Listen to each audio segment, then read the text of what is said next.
لەو پەڕی بێهیواییدا من هیوای هەستانەوە و من وزە و ڕێی خڕۆشانم گوێڕا دێرە من کۆمەڵام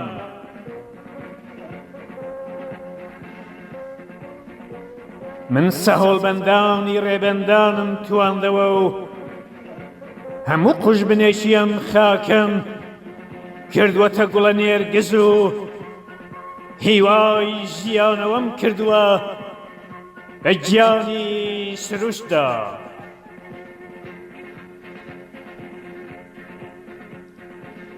من داری هەزار ڕیشەم و ڕەگم ڕۆچووەتە نێوەم خاکە و هەموو قوژبنێشیم کوردستانم لە خۆ گرتووە و بە هیچ زریان و ڕەشەبایەک لە بن نایم.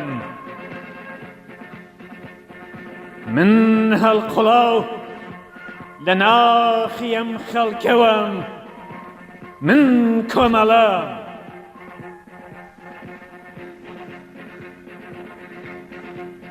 من هاوشانی دا پیرەی پێشکۆمەوە بوو مامەیش دەست قەڵەشیوم و هەموو هەنگاوێکم بۆ ساڕێژکردنەوەی برینەکان و هیوا بە دوا ڕۆژێکی گەشە.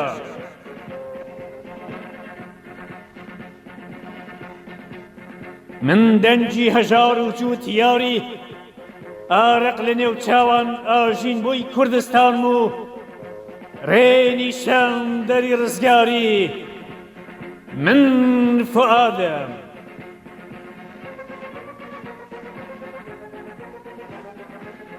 من بە کۆڵە پشتیەکەی کۆڵمەوە ساڕێژکەرەوەی ژان و ئازاری برینی بێبەشانیان خاکەم و موژدەدەری هەستانەوەی سەر لە نوێ من جعفەرم.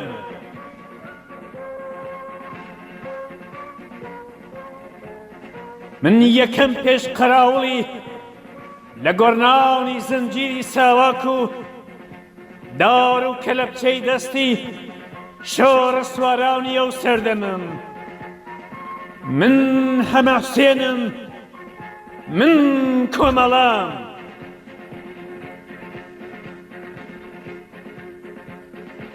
من زمانی ئاگرینی شۆڕشم. من لە قاو دەری کڕنووش و دەنجی ڕەسا و دژی چۆکدادانم من سدیقم.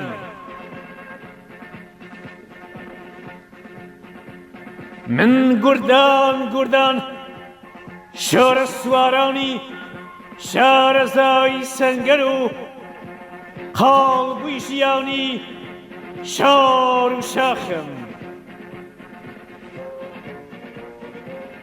من لولەی تەنجی گڕهاوێژی دەستی بەهێزی پێشمەرگەم.